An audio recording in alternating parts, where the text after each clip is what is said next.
या झोपेचं सोंग घेणाऱ्या सरकारला जागण्यासाठी आम्ही हे सोंग घेतलं, तर हे सोंग तुमच्या सीओ तुमच्या घरात, तुमच्या ऑफिसात, कलेक्टरच्या ऑफिसात घेऊन आल्याशिवाय उद्या आम्ही राहणार नाही. गोष्ट लक्षात ठेवा.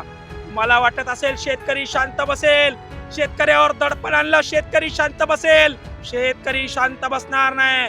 जेवढा तुम्ही दाबण्याचा प्रयत्न करणार तेवढा उद्रेक इथला शेतकरी केल्याशिवाय राहणार नाही. ही गोष्ट लक्षात ठेवा.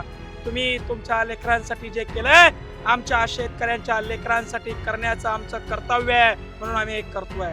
आता वेळ ही शांततेची होती, वेळ ही उपोषणाची होती. इथल्या प्रशासनाला माझी चेतावणी आहे, जर का आमच्या आंदोलनाकडं, उपोषणाकडं, आमच्या शेतकऱ्यांच्या मागण्याकडे दुर्लक्ष केलं तर तुमच्या देखील कार्यालयात सोंग घेऊन आल्याशिवाय आम्ही राहणार नाही.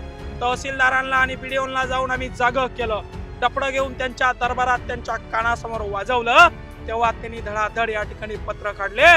विकासरावचं आणि या ठिकाणी नारायण भाऊचं मी अभिनंदन व्यक्त करतो की त्यांनी 5 दिवस अन्नाचा कण न घेता शेतकऱ्यासाठी खिंड लढवली. ही खिंड अजूनपर्यंत चालू ठेवली.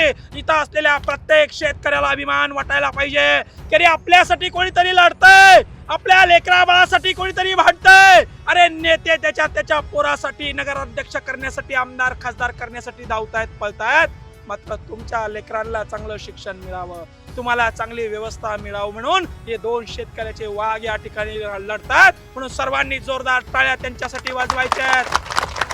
आणि इथल्या बीडीओला आणि तहसीलदारांना चेतावणी आहे, पुढच्या 15 ते 20 मिनिटांमध्ये इथं येऊन मागण्या पूर्णत्वाचं पत्र या ठिकाणी घेऊन हे उपोषण तात्काळ सोडवावं, अन्यथा उद्रेक झाल्याशिवाय राहणार नाही. धन्यवाद. जय जवान, जय किसान.